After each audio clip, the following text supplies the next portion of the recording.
Hello everyone, this is the fourth time I'm trying to record this ATP 2025 predictions video, year-end ranking. The first time I forgot to mention a few players that I wanted to mention. The second time I was talking too long, and the third time I was still talking too long, and my audio peaked for some reason for the whole time. So that was nice. I love to waste like 10 hours of my time. But negativity aside, this is the first video on this channel. It's a new channel. I've also got a gaming channel, which you can check out if you somehow don't come from there, but like from the tennis sphere. But I like tennis way too much, and I decided to make an ATP 2025 predictions video just because I feel especially good about my predictions for next year. I feel like they're quite nice, they're quite risky, but they strike a nice balance between being risky and fun. So yeah, let's get into that. I'm watching Sakkari and Tsitsipas play at the United Cup on the side, which is nice.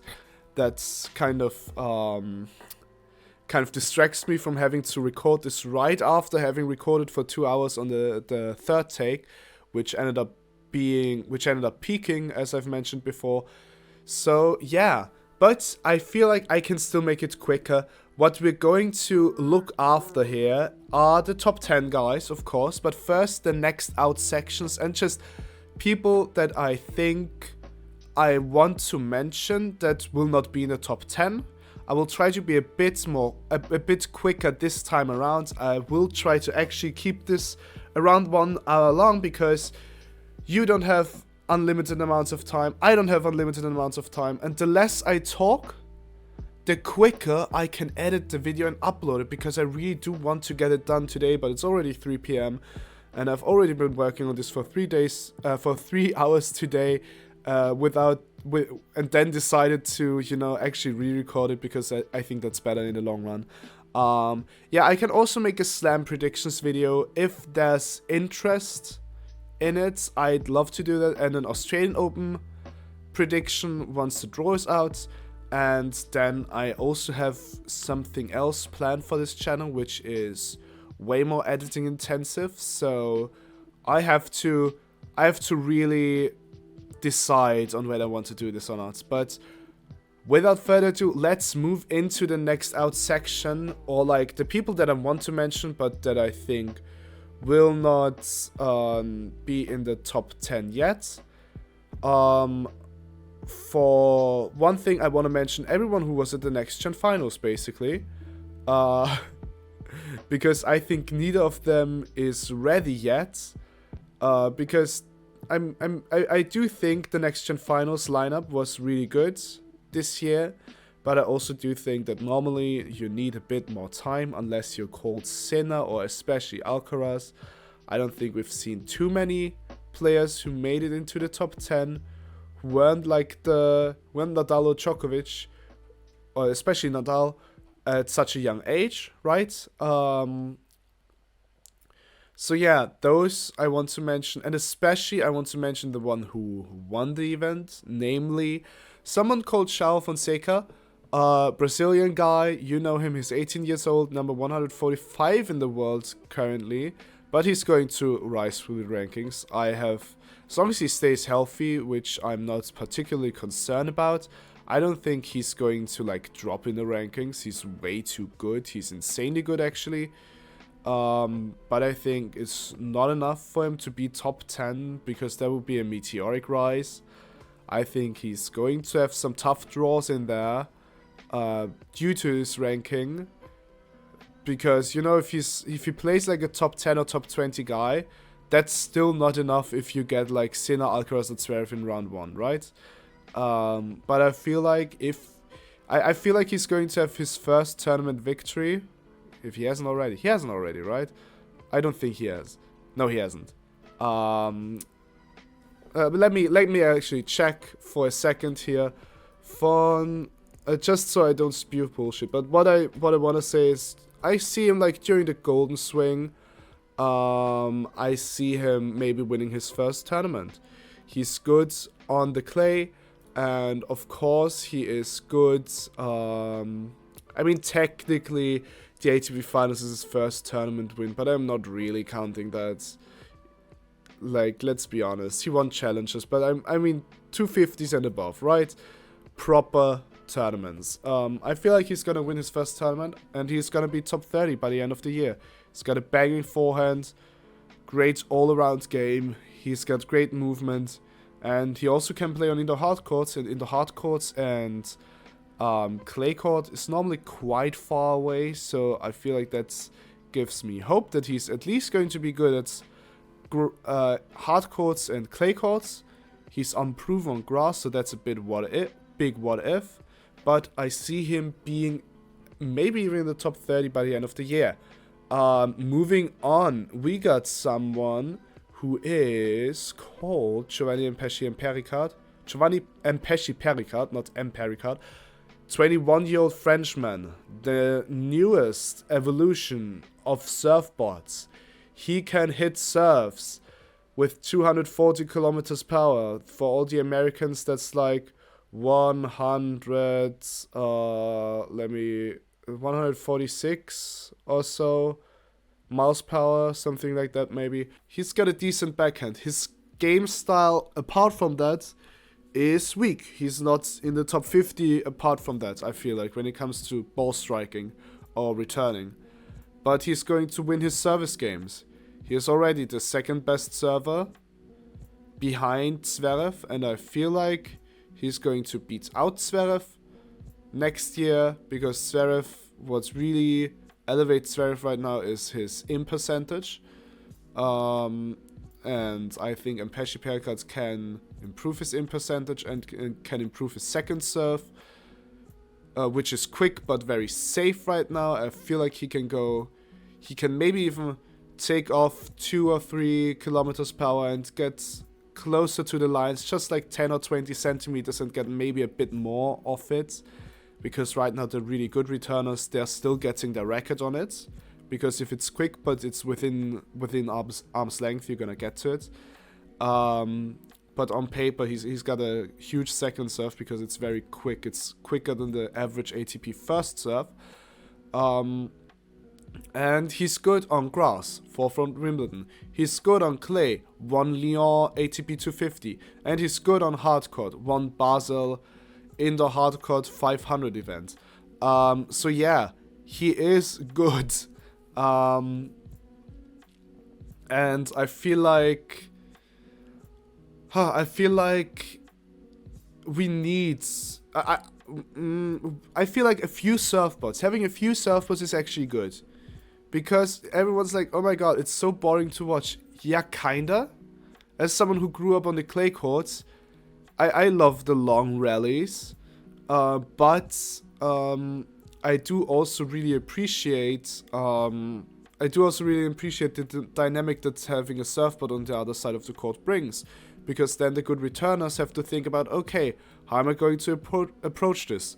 With Pericard, it's probably enough to chip the return somewhat deep into the court and then beat him out in the rallies. I think that's enough to maybe win 1 point or so during a tiebreak, or maybe even break him if you're like a really good returner, because as much of he's not a good return player, so as long as you don't lose your service games and you're a good returner, your chances are still good against Pericard. I don't see him in the top 10 yet, but I see him in the top 10 eventually. His serve is already way too good for that, like to never be top 10.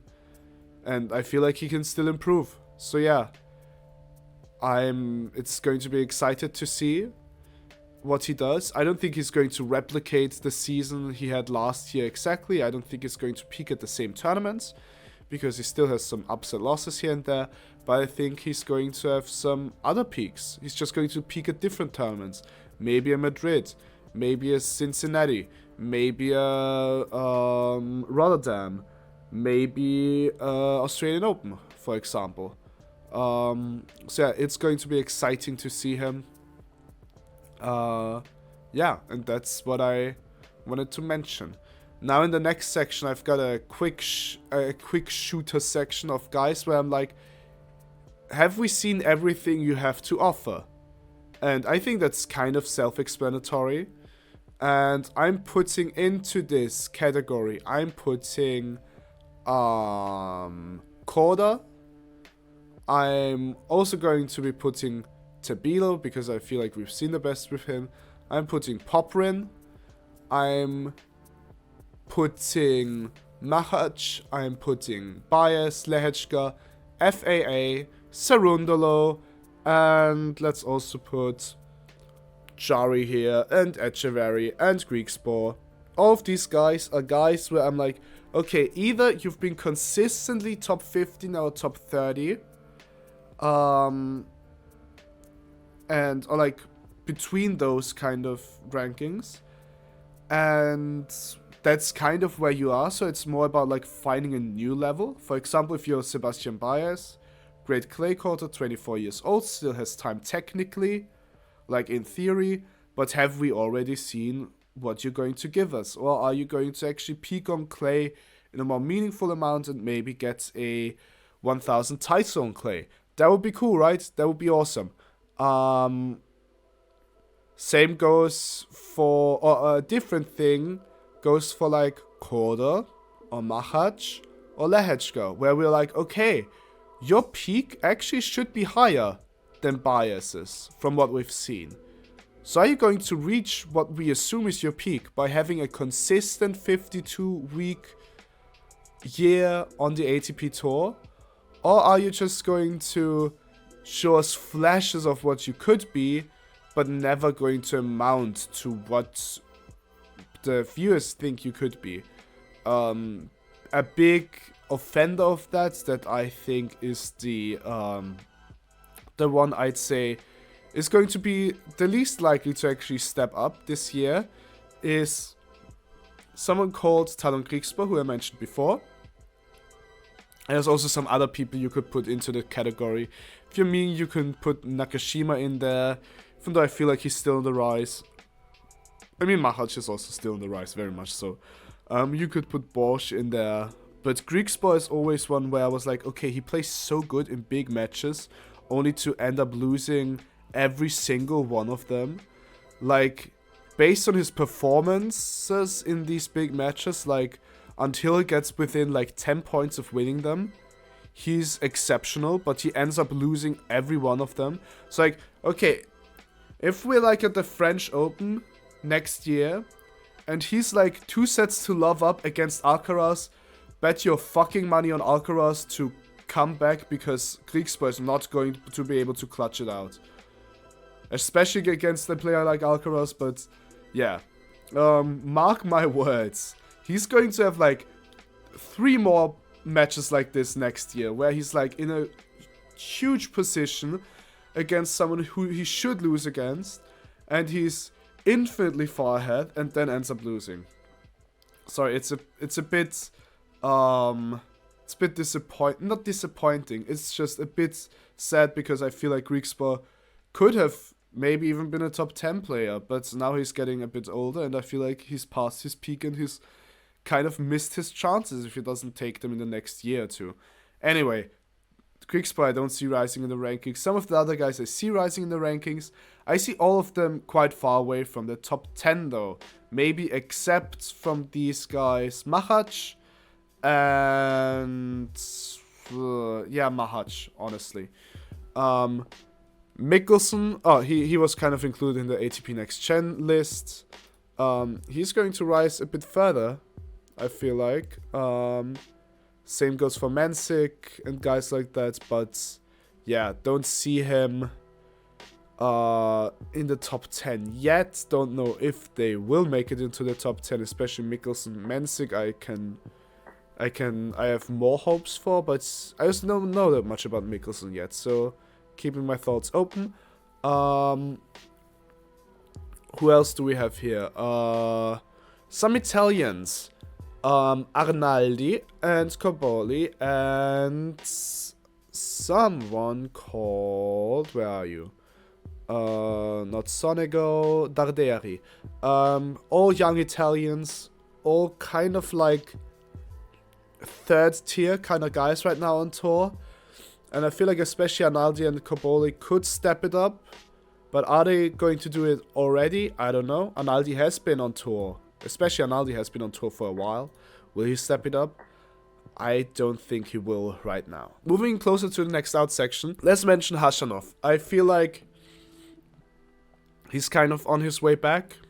He's 19 right now. He was number 8 at some point. He's 28 years old as well. I feel like he's the kind of guy who still could have a top 10 season in him.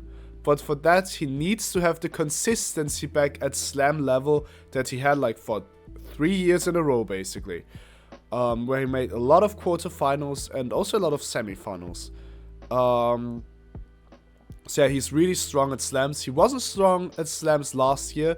Still number 19 in the world. That normally should tell you how good of a player he is. I feel like he's going to step it up at the slams this year again. And going to raise a few spots. Not top 10, but around number 15 is where I have Khachanov for next year. Ben Shelton, next up. US American 22-year-old and 21 in the world. I feel like he's not there yet. He's not getting any points on clay, for example, which he doesn't necessarily need, but it's still points that he just doesn't get, except for maybe Houston. He's great on hard court, but also way too streaky. He's not consistent yet. I feel like his game style can still evolve so much, because right now he's kind of like serve and forehand, and I feel like he's got it in him to actually get a more well-rounded I feel like he's got a high ceiling, and he can both improve his serve and forehand, especially his forehand can be improved a bit more than his serve. I feel like his serve is basically already peaking. But he can improve the rest of his game, shot selection, mentality, and also those two things combined, like he's always pumped and very energetic, but like also like keep your wits about you, don't risk everything on every single shot, stuff like that. So I have him rising back up again a bit after a somewhat weaker year last year, but I don't see him be top 10 yet. If he has the rise that I expect him to have next year, or like in the 2025 season, then I see him in the top 10 2026. I see him around like rank 17 or something for next year. Francis Tiafoe is one of the best players in the world as long as he doesn't have to leave the United States of America. As soon as he's out of the United States, he just, I don't know, maybe he's using like a ping pong racket on the other courts and we just haven't noticed.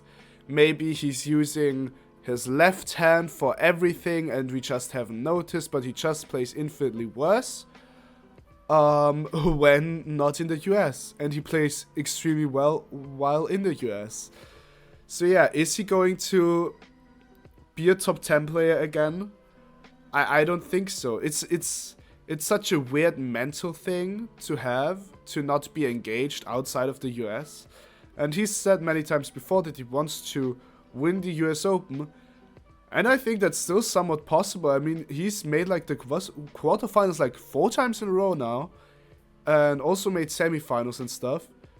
So he's good. Arguably, he should have won it in 2022. I think that was his biggest chance, right? 5-setter against Alcaraz, if I remember correctly. Who then wins against Ruud. And I feel like Tiafoe would have won against Ruud in the final as well. So yeah.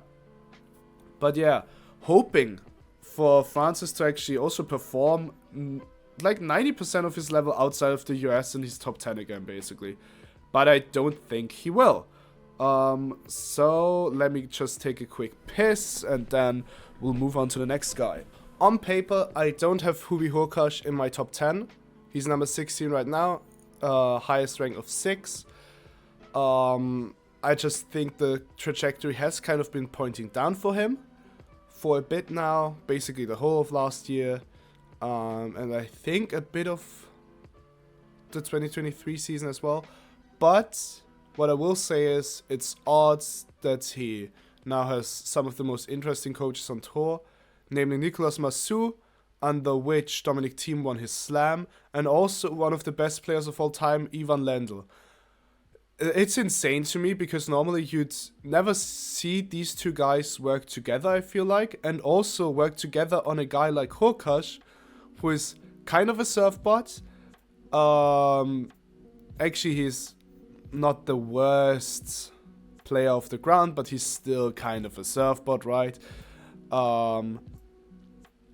Just like Isner. Isner also wasn't like terrible off the ground, but like, come on, he wins because of his serve and +1 forehand and like volleys and stuff, and so does Hurkacz.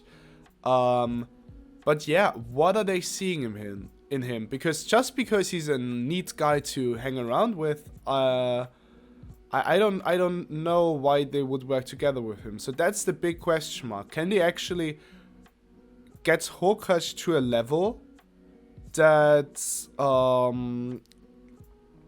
new to him? Because then he's maybe a top 5 player, you know.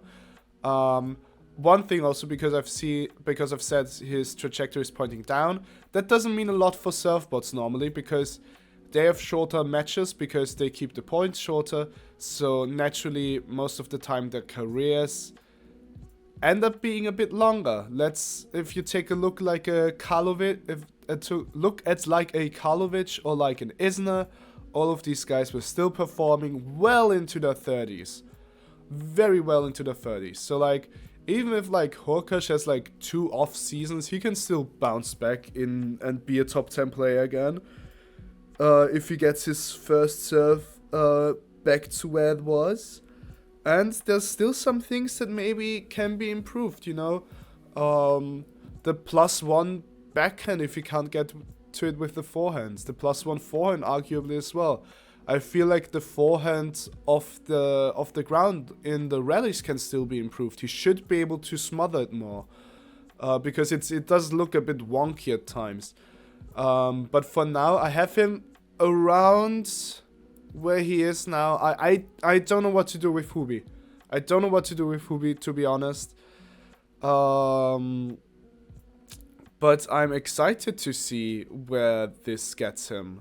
This could either be if it doesn't get him anywhere, this would be one of the oddest coaching decisions of all time. But I feel like they might be able to prove us wrong. Lendl and Massou and Hurkacz respectively. Yeah. But for now, I don't have him in the top 10. Neither do I have Ugo Humbert in the top 10. I feel like Humbert is showing us exactly what kind of player he is. Hard courter, a grass courter. One of the top 10 probably in both of these. Around the top 10 spots in both of these courts or surfaces. But I feel like the way he plays right now, the way he has performed last year, he has performed near or around his peak. That is what I think. And maybe if he gets his consistency up, he can sneak into the top 10 for a bit. But I don't know if it's going to be year-end ranking. So I'm going to have Ugo Humbert have a year-end ranking of... Let's give him the number 13 spot for next year. Also, if this channel exists in a year, we can take a look back at what I said today and see if I was wrong or not. But yeah, I feel like Humbert has a ceiling that is below top 5 level, for example. If he strings together the most consistent season, then we might see him be top 10. But right now, I have him have a good season. And I feel like he has still some things he can improve. Some results last year that maybe he could do better this year. But also there's some points that he maybe won't be able to defend. And people talk about like, okay, it doesn't matter how many points you have to defend or not, because at the end of the year, it's only the points you made this year. And apart from like seeding being important and your ranking going in being important because of the seeding, the other thing you have to keep in mind is that a player's ranking, if we look at it, gives us, of course, an idea how well they played last year, but also we can take a look at whether they overperformed or not. For example, a Poprin played well last year, but the one thing that really makes his ranking stand out are the 1,000 points from Montreal. That's over half of his points. He overperformed there. So that doesn't only mean that he'll have to defend those points, but also that based on his pure skill level, normally he just wouldn't be able to defend those points. Because from what we've seen, apart from this tournament from Poprin, is that he is not the kind of player to win these type of tournaments. So that's where I'm coming from. Like, okay, have you overperformed in the last season in some tournaments and underperformed in others? And that goes into the equation, and I think Humbert has very much performed to his highest, but in a way where it's not like too high, if that makes sense. Now for someone who has underperformed, Holger Rune. I don't think he's going to be in the top 10 yet, again, because he still has time to figure out who he is, and I think he needs the time to figure out who he is. Because he makes odd decisions on court, he loses matches he shouldn't lose, he also wins matches way too close, that he should win by a big margin. It's odd. He kind of has this Djokovic style of playing, but also he wants to be an attacking player, and also he wants to be a flashy and creative player, and he kind of is all of these things, but at the wrong time. So it's like, yeah, he has a great forehand, great serve, great backhand, great net skills, great movement, great everything. But if you do it at the wrong points, then it's not going to give you everything, right? If you I don't know, dive for no reason at the net while the passing shot is 30 centimeters away from your body, then that's not an example of good movement. That's an exaggerated example right now, but like that's the kind of odd decision making he's doing, or like trying to hit the winner from a defensive position, stuff like that. Or like trying to hit odd angles. Then also just mentally, yeah. It's odd because he's a great player. He'll be in the top 5 again at some point. But I don't think it's going to be next year because he's just been so odd. So I have him actually staying or moving down a bit this year because I don't know, I just feel it's a bit odd. It's odd. Tommy Paul, number 12 in the world, career high, 27-year-old, and I feel like he's going to stay there or move down a bit simply because he runs around a lot, he grinds a lot, he puts his everything on court, and it's working well. He's number 12 in the world, of course it's working well, but I feel like that's maybe his hard ceiling. I feel like he can improve, maybe get his career high to a top 10, but if we're going by end of year rankings, then I think he'll stay out of the top 10. Because I feel like he has been similarly to Humbert, he has been performing at his best, maybe even more so, closer to his best, the last couple of years, and he's been very solid. But I feel like that's the extent we're gonna see it happen, right? He's not going to reinvent himself necessarily. Maybe he can be a bit more aggressive in certain moments. But I have him stay around the 12th spot or move down a bit up until like a 17. I see a decent season, but yeah. I said that like some kind of like oracle. Like I see a decent season in the stars. Anyway. 2 more guys I want to mention. Arthur Fils is my number 11 for next year. He's been moving up. He's had a terrible start of the season last year. Like a terrible first half if we take it as a whole. Wonderful second half. I think he'll improve greatly. I think he'll improve greatly in the first half. And not keep all the points he had in the second half. And then this 20-year-old, or by then 21-year-old, will be, I think, number 11 in the world. The only thing I want to mention with Arthur Fils is like, he has still got enough time to improve and to get to where he is right now. I just don't trust him enough to have like really a consistent one year season, basically the whole year long, to perform consistently. But he's obviously someone who is going to be a future top guy. I feel like that's kind of a given. He's already number 20 in the world while being 20 years old. It's only that I just trust the top 10 guys more. Speaking of top 10, I still have 4 people I want to mention, namely one guy who's currently number 11 in the world and won't be in the top 10 next year, and then 3 guys who are in the top 10 who I believe won't be in the next year. Number 11, or like currently number 11, Stefanos Tsitsipas will move down. Just because he actually had a great clay season and is just so vulnerable on hard courts and grass courts. And it's just like, maybe his serve isn't doing as much damage anymore. Maybe his forehand isn't doing as much damage anymore. But, or maybe people are just even more unapologetically than before going to his backhand.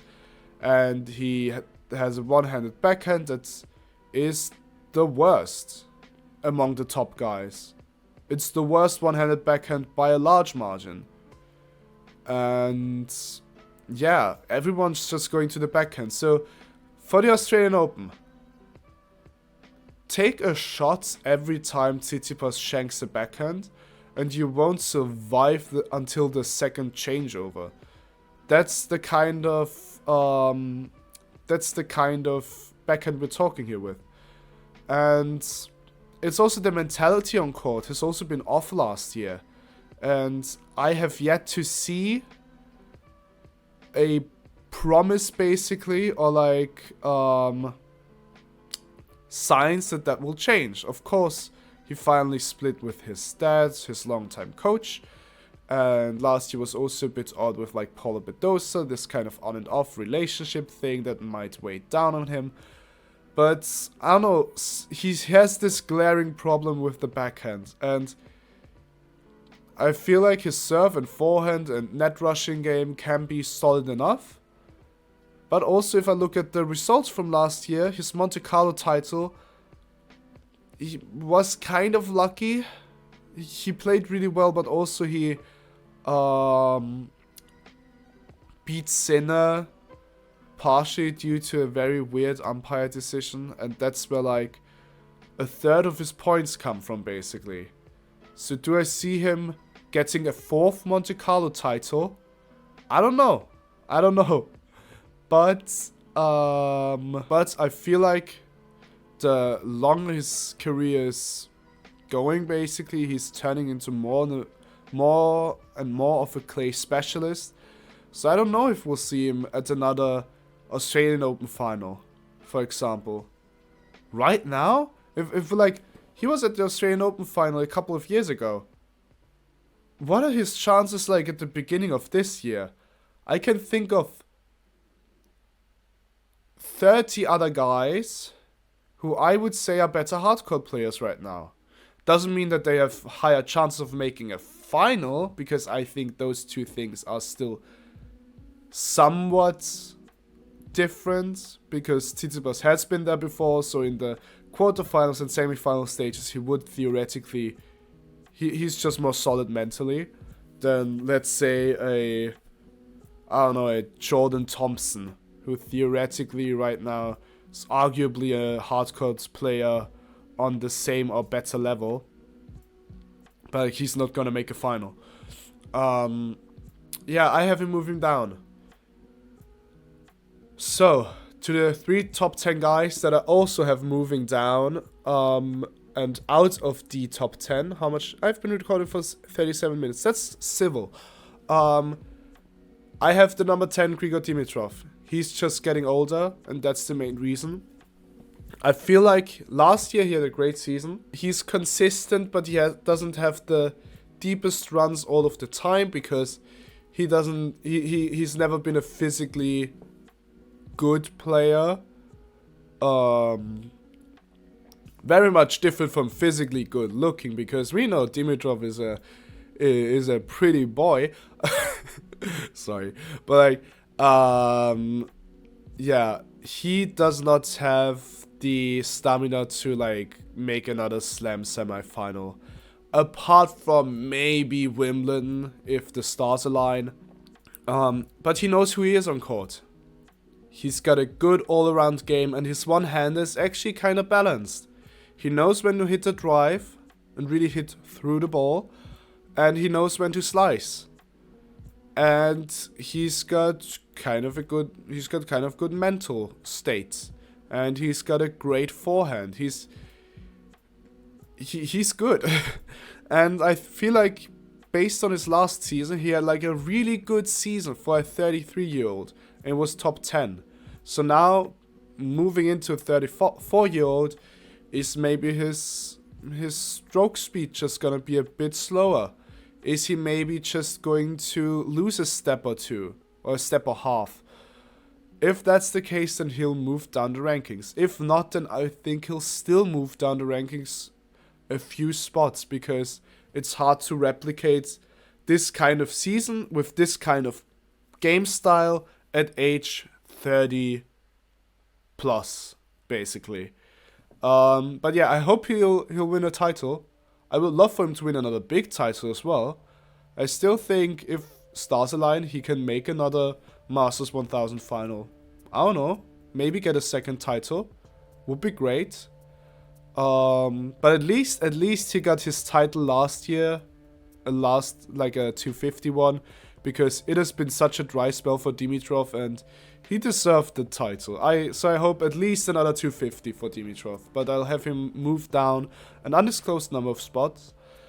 And up next we got Alex de Minaur, which might be a hot take, might not be a hot take. He's the number 9 in the world, was number 6 for a bit there last year during the 2024 season.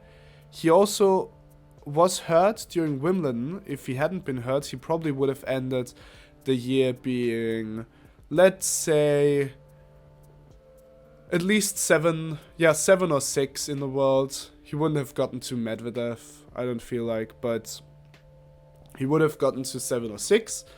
But I feel like we have seen a late peak for Dimitrov last year. I feel like we have seen a general peak for de Minaur. He has had such a great year for someone who doesn't have the greatest weapons. He's not going to blow anyone off the court. He's one of the best movers, one of the best defensive players, and neutral also good. But yeah, he's going to have to do a lot of defending, a lot of running around, and that's hard to do. That's a hard play style to keep up for years and years and years. So that's why I have him moving down. I would love to be proven wrong. There's also a thing with like injury concerns, because he did get injured at Wimbledon. That doesn't mean that he's going to get re-injured, but of course, once you've injured a body part, the chance of re-injuring are higher, and I don't necessarily have that included in my final ranking for him, but that's definitely a thing to consider. I feel like he's been so solid last year. If he replicates it, yeah, prove me wrong. Really prove me wrong. I would love to be proven wrong, because I like his game style. I feel like there's place in the top 10 in his game style. In general, we have a lot of different players in the top 10. There's really not too many that I can even remotely compare. But yeah, I have him moving down. And someone else I have moving down is Andrei Rublev, 27-year-old who had a horrible last season and still is number 8 in the world, which tells you how good he has been for like 5 years. Why do I have him moving down? Well, he had basically 2 good tournaments last year, being the Montreal final and the Madrid W, the Madrid tournament win.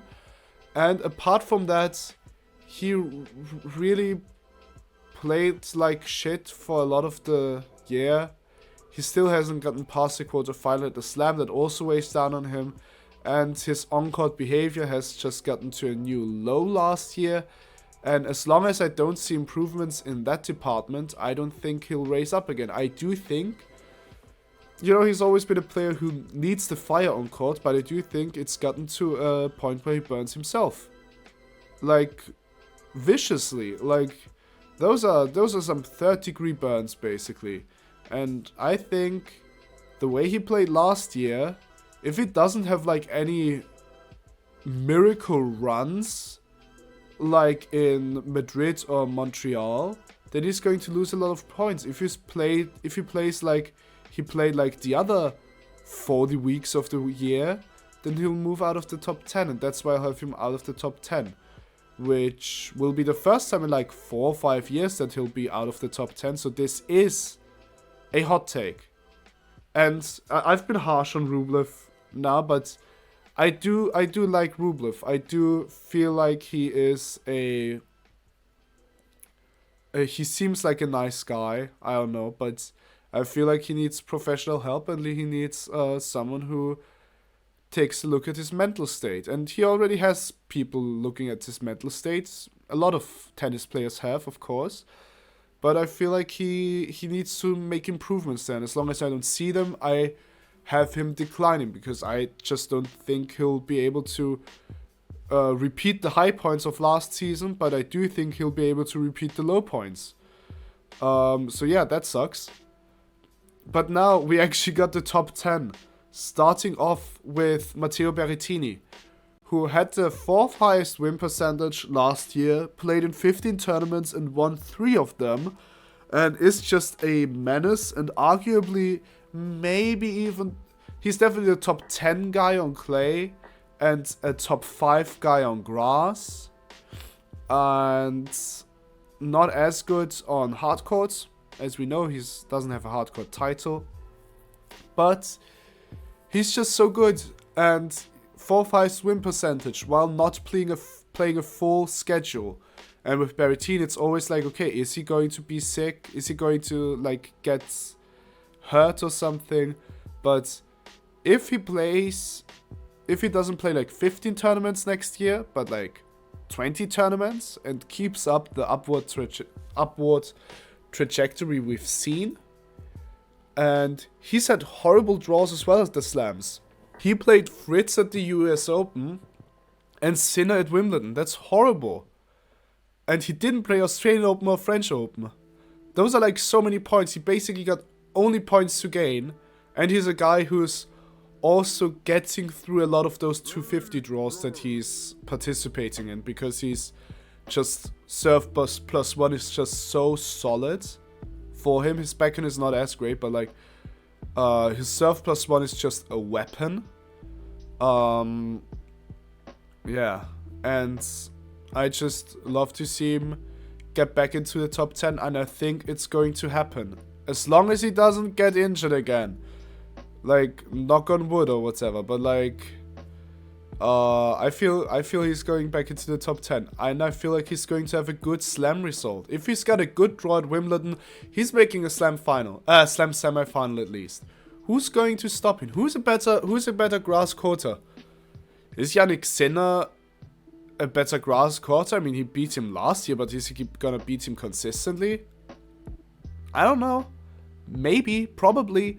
But like, Alcaraz is better, but Berrettini would beat Zverev, Berrettini would beat Fritz on hard, would beat Medvedev as well, would beat Ruud, Rublev, Dimitrov. He wouldn't beat Djokovic, but like, he's a top 5 guy on grass. That's why he's number 10. Speaking of top 5 guys, I got Nick Kyrgios not at the number 9 spot, but I did forget to mention him before. He's coming back literally like tomorrow or in 2 days. And he's one of the top guys if he plays well. But the thing is, he doesn't play a full calendar year. So in these top 10 discussions, we do not have to even really think about it, because like 2 or 3 years ago when he had this like really, I think two years ago, when he had this really good run, or like this really good year for him, made the Wimbledon final, he wasn't even top 10. He has never been a top 10 player. And he's never going to be, because this year he's going to play way less than he did 2022, because let me tell you what he's going to do. He's going to play the Australian swing. He's maybe gonna play one tournament in February and March. Then he's going to skip the clay season. Then he's going to play Halle and Wimbledon. And then he's going to fuck off to the Maldives. And that's going to be his season. So is he going to be top 10 based off of that? Yeah, if he wins every tournament he is. But he's not going to win every tournament because we don't know how good he is right now. We know that he lost to Rublev on hardcourt in like a warm-up event or something, which doesn't count as much, but like he's not going to come on court and like win 50% of the tournaments he's in, or make the final in 50% of them. And that would be what he would have to do to get like the 3,500 points you need to be top 10 at the end of the year.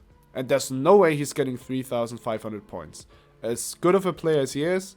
And yeah, if this guy had a different mentality and played a whole year, like a whole year, he could arguably be top 3. But he's never going to. And that's why I have him like maybe make the top 50. Maybe. I don't know. That said, let's move on to the actual number 9. And that one is someone called... Did I forget who I put at number 9? Who did I put at number 9? Am I stupid? It's Casper Ruud. It's the current number 6 in the world. There's not much to say about Casper that hasn't been said before. One thing I think is that he had almost an ideal clay season last year. Made a final of the 1000. Decent run at the French. Won Barcelona. That's good. That's great. I don't think he can improve that much there. Then, of course, grass, he's going to skip. He probably should skip it. I don't know. And hardcourt is a thing, because he's been to the US Open final. He's also been to the ATP Finals final and consistently performs well at the ATP Finals. So he has performed well, and he has played well at indoor and outdoor hardcourts. But apart from these 2 tournaments, he hasn't done so, right? So the US Open has gotten faster. Maybe that has something to do with it. But also the ATP Finals already is fast. So just it being fast hardcourts doesn't really necessarily mean that much. So there's a bit of a question mark on whether he can actually improve on hardcourts next season or not. I feel like if we're going by the like former Prince of Clay Dominic Thiem, his biggest tournament wins actually came on hardcourt. Winning Indian Wells final against Federer in 2019 and getting the title there. I think it was 2019. And then winning the 2020 US Open against Zverev. Both hardcourt and both won by the Prince of Clay. Now, Ruud is kind of the new Prince of Clay in a way. Or has like similar results. And yeah. So it's going to be interesting to see his season. I think Ruud is underrated. I do respect him enough to have him stay in the top 10 because he's pretty consistent. He's got a good forehand. He's got a heavy forehand. He's got an underrated all-round game, but he also doesn't have like that one weapon where you point to and are like, oh my god. But you know, arguably if we're talking about weapons and finishing moves, neither has Djokovic, for example, and he's the best player of all time. So you don't need to have that one shot. I mean, Djokovic has the backhand down the line, but like that one shot, like the Rafa Nadal forehand, where you're like, oh my god, that's like the most beautiful, most impressive, aggressive, brutal shot ever. You don't necessarily need that to be a top player.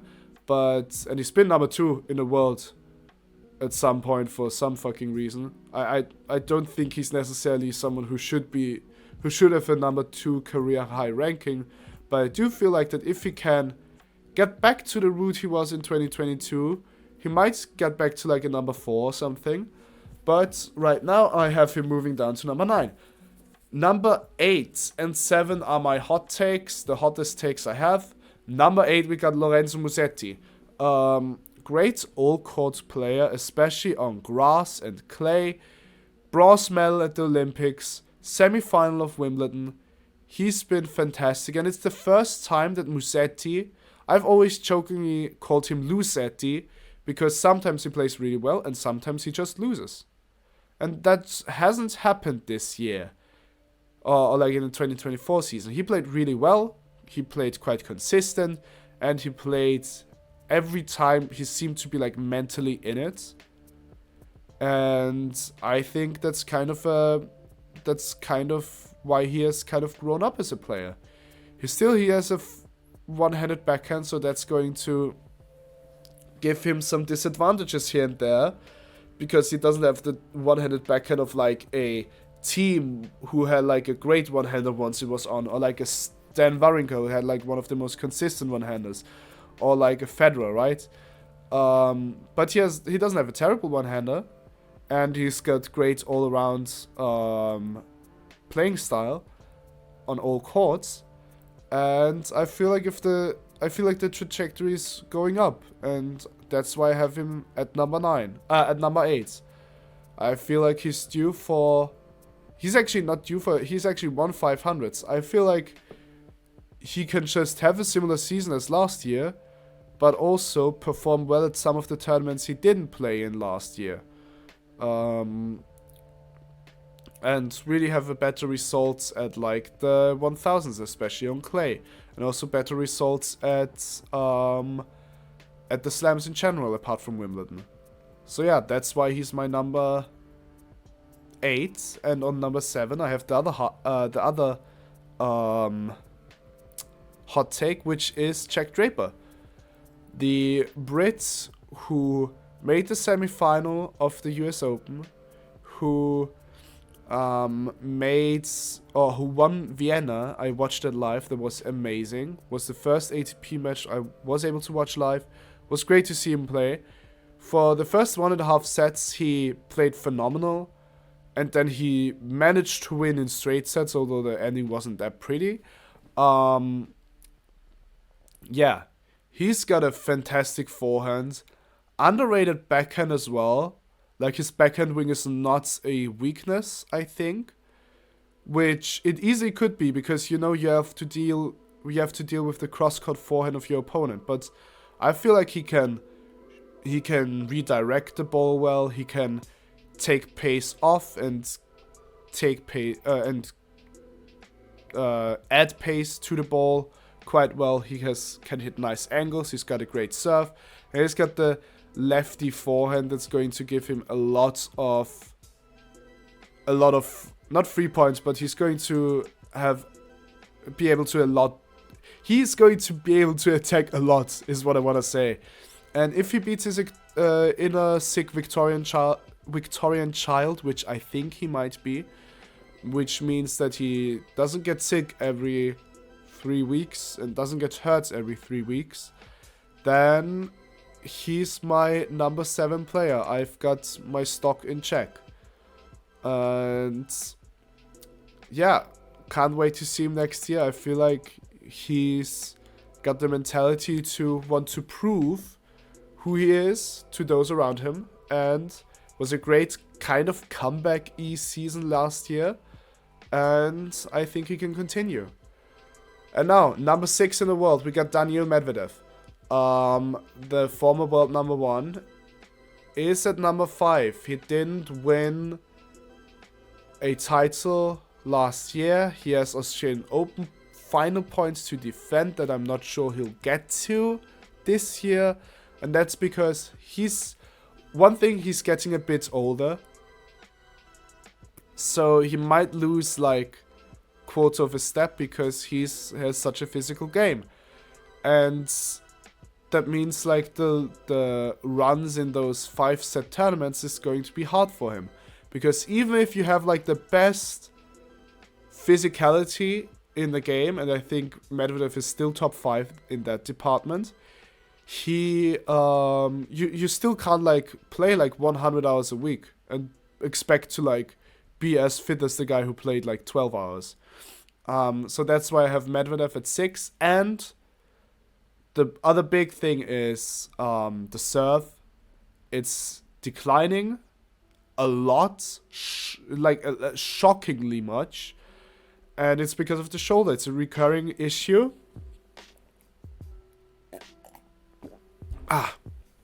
And I don't know if he can fix it or if it's just something he'll have to live with moving forwards. And the shoulder is an issue because that way he shortens points on serve.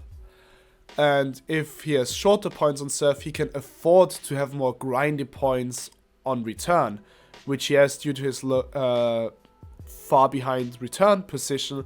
He has to grind out these points. If he also has to grind out his serving points, then he's going to have much less left in the tank much earlier. And that's why I have him moving down a spot. I still think his pure consistency, he's consistent off the forehand wing, and his backhand is one of the, like, I want to say 5 most consistent backhands we've seen out of players who peaked in the 21st century. Based on, like, I feel like if we take the last, like, 5 years, for example, I feel like his backhand would only be behind Djokovic and would just be in front of Zverev. That's why I'd rate his backhand on a consistency basis. So yeah, and Djokovic is the one with the best backhand of all time. So that's high praise. And that's why I think he'll be able to just be consistent enough to still get deep into tournaments. The question is what happens when he gets to those later stages. And the question is what happens with his serve. That's why he's number 6 in the world. Number 5 in the world is Novak Djokovic, the best player of all time. 37-year-old, 24-time slam champion, who had his worst season since 2006 or something. Or maybe 2007, last year. I think 2007 maybe. Still made a Wimbledon final on half a leg. And still won Paris in an incredible match against Alcaraz. And I was like, okay, maybe now he doesn't have any motivation. But then he brings Murray on his team for the Australian Open. And I'm like, oh no, okay, he still wants to find the motivation. He still wants this 25th slam. Because also like 25th would sound nicer. And also really cements the slam record a bit better. Yeah, because right now, you know, you've got Alcaraz already has 4 slams at age 21. So, like, it's not like the slam record is one that will be unbeatable. But 25 is better than 24. And it is going to be harder to get to 25 than to 24. And yeah, so I feel like he will try to win the few events he actually plays, which will be Australian Open. I don't know if he's going to play Miami or Indian Wells. Or if he's rather going to opt for a clay swing if he really wants to try get at the French Open, which I don't know he will. But he could play that if he would be like, okay, I really wanna try and win Monte Carlo again, and I also want to win the French again. Because he's won Monte Carlo like 3 times, and he wants to win it the 4th time. and he wants to win the French Open a 4th time as well, because that would mean he would have won every big tournament 4 times or more. But I don't know if he's going for that or if he's going for pure numbers by focusing on the hard courts and then maybe even skipping clay and focusing on Wimbledon. And the thing is, I can see him win Wimbledon. I'm gonna do a slam prediction next week or something, and you'll see my Wimbledon prediction, but I can see him still win Wimbledon. That's the one where I'm like, okay, that's where you're still going in as the second favorite behind Alcaraz. And yeah, we'll see how he plays. He's going to play Brisbane. But yeah, even if Djokovic only plays 9 or 8 tournaments all year, that's how good he is that I still think he can maybe win a slam and get enough points to be year-end number 5. Not that year-end ranking means anything to him apart from like the seeding in the big tournaments, because he knows he's not going to go back to world number 1. That's too hard with Sinner, Alcaraz and Zverev and Fritz and Medvedev up top. But, you know, I think he'll have a last good season next season and maybe win a title. Maybe win a slam title. And also he wants to get to 100 ATP titles, just saying. Yeah. Number 4 in the world, I've got Taylor Fritz, who had a great season. He knows who he is. He's someone who could, I think, only win a slam if he had a opponent where he would be, on paper, the favorite. Because against Sinner, he was just outclassed. But he's solid. He has good tactics. I feel like he goes into the matches with a great mindset. For example, against Sinner at the ATP finals, he lost 4-4, I think. Like 4-6, 4-6. But if you watched him play, I feel like he puts everything out there and played to the best of his abilities. And played a really, really good match. It just happened to be that Sinner played the best match of the year. Or the best performance of the year. Against like one of the top 10 best performances of any player in the year. In Fritz's performance at the ATP Finals final. But he's good at clutch moments normally. And if he's supposed to beat a player, he normally beats those players. Is he going to make another slam final next year? I don't necessarily think so. But I think he's going to be consistent. I think he's the 3rd most consistent player. Or has been last year behind Sinner and Zverev. I think he's been more consistent than Carlos. And I think he can win some more titles, because he hasn't really done too much in that department. I think he won 2 250s last year. And for a career-defining season, as last year was for Taylor, I feel like he can basically... He'll move a step back in the slams, not make a final, but like have consistent like 4th rounds and quarterfinals.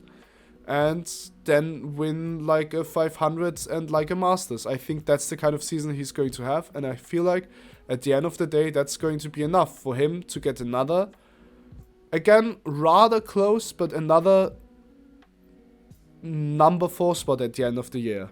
We gotta start putting some respect on Taylor. He's been so consistent. Everyone's always like, oh, who's going to be the next American? Well, the next American is already there. Is he going to be the one to win a slam? I don't think so. But yeah, he's for next year, he's the best shot the Americans have. Except for maybe Shelton or Tiafoe at the US Open, but also not really. I still think I prefer Fritz over those two at the US. But yeah. Fritz at number 4. Number 3 is Alexander Zverev, who had a fantastic season last year. So consistent. Only managed to win 2 titles, but those were 1,000 titles. He's good everywhere except on grass. And the question is, how much does he have in him anymore? In the sense of, how much does he have yet another level to unlock? I don't think he has. I feel like Last year he was consistently the third best player. And if you're consistently the third best player, sometimes that's enough to get to number 2. Especially when the number 3 player, Carlos Alcaraz, also misses some tournaments that he probably would perform well in or win, and has some upset losses. But Zverev is a consistency machine. The only issue I see with him is, or the question that's bigger than the placements for him is, will he win a slam next year? And I feel like next year is the biggest chance. And then the year after and the year after that as well are big chances.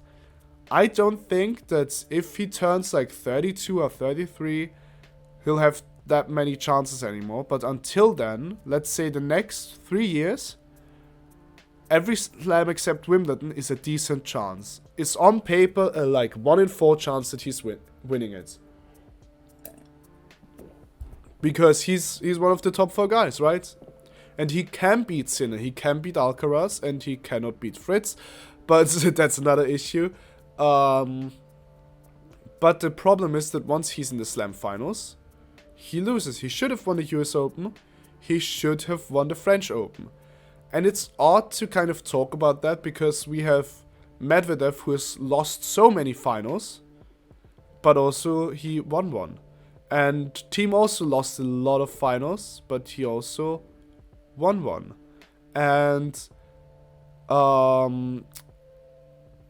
Casper, Ruud and Tsitsipas lost the finals, but also have like a lower ceiling, so we don't expect them to be slam winners. Especially Ruud, for example. Tsitsipas, I can still see somehow winning a French Open. And yeah, I don't think Zverev is gonna be a Mary and unlock something and suddenly win 3 slams. Unless he does it in the next 3 years, basically. Zverev isn't going to do it unless he proves me wrong and does it. But right now, I see him stay consistent. I see him making a slam final, honestly. I feel like he's good to not make a slam final, but I see him losing again. And that's my prediction for Zverev for next year, the number 3 player. Current number 3 is the future number 2, Carlos Alcaraz.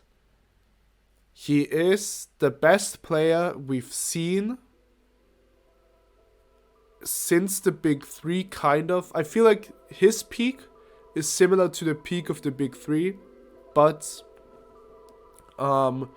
he sometimes throws in fluke performances as well, against like Botic from the Sunscoop, for example. But he won 2 slams last year. He's phenomenal on clay. He's the best clay courter in the world. At the moment, he's the best grass courter in the world. And he's one of the top hard courters in the world.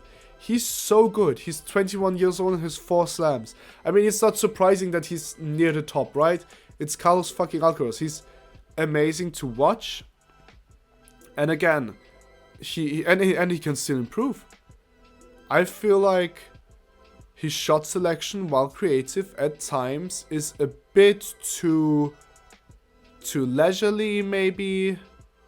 And also his concentration dips from time to time.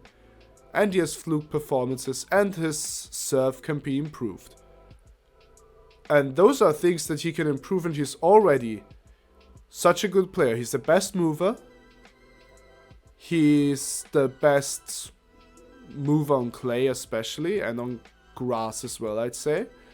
He has the best forehand. He's got the best hands in the game, the best drop shot, and the best like soft hands in the game.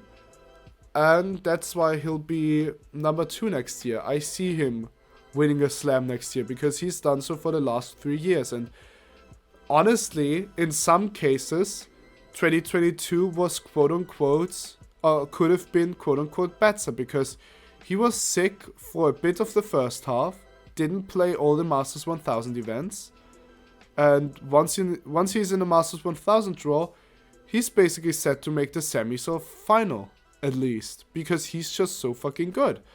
And then after his Olympics loss, he kind of played shit except for Beijing. and because like tough losses do weigh down on him. But the tough losses, they come very seldomly, because normally he wins the big tournaments. He's won all 4 Grand Slam finals. And yeah, sometimes in commanding fashion, like the Grand Slam final in Wimbledon, it was almost unwatchable, because it was like seeing this new god on grass beat down on the on the past god of grass, who is like the best or second best grass courser of all time, maybe behind Federer, right? So yeah, Alcaraz, number 2. I mean, he's fantastic. He's going to go into the French Open as the favorite, and he's going to go into Wimbledon as the favorite no matter what. And I feel like that tells us enough. And Jannik Sinner is going to go into the Australian Open and as the US Open as the favorite. And it's not only because they're the defending champions, but just how they play. And Jannik Sinner is my number 1 for next year.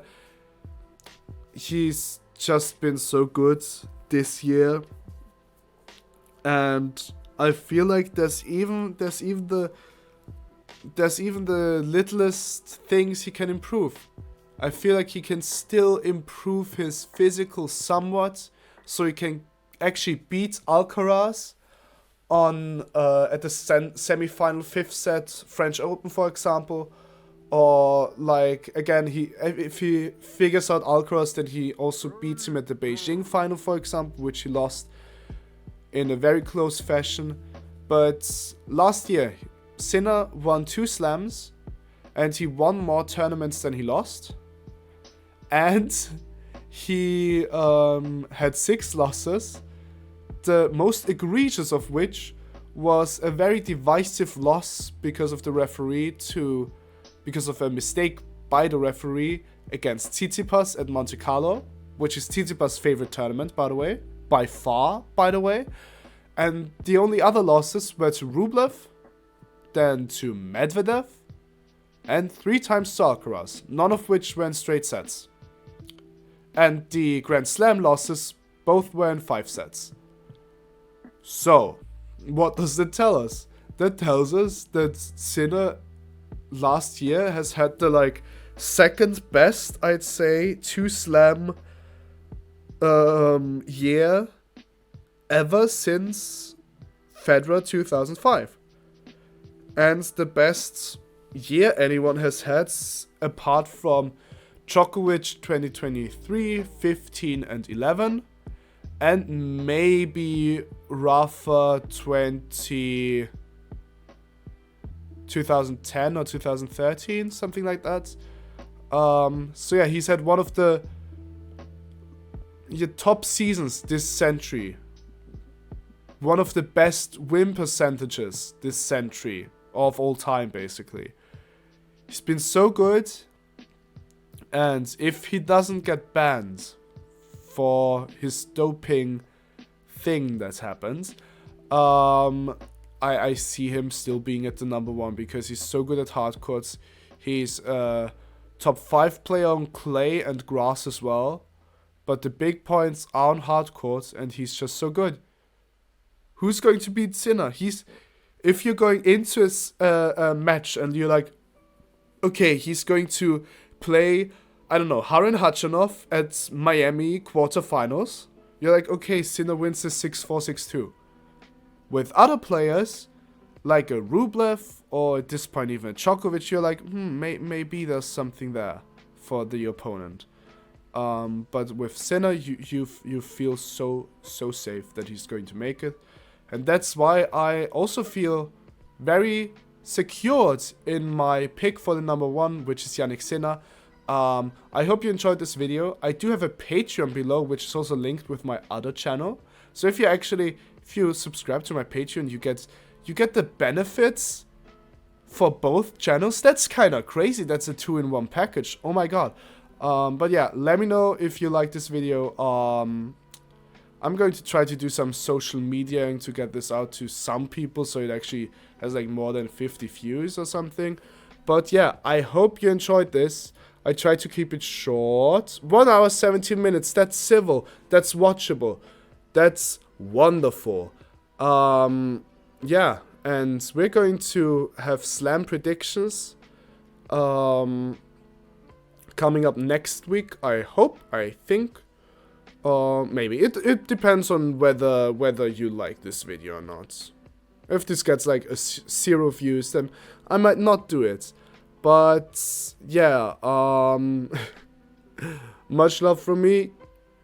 Get to the 2025 season in a good manner, healthy, and 2025 year, not only the tennis season. And yeah, stay healthy, stay safe, and it's been fun. Bye bye.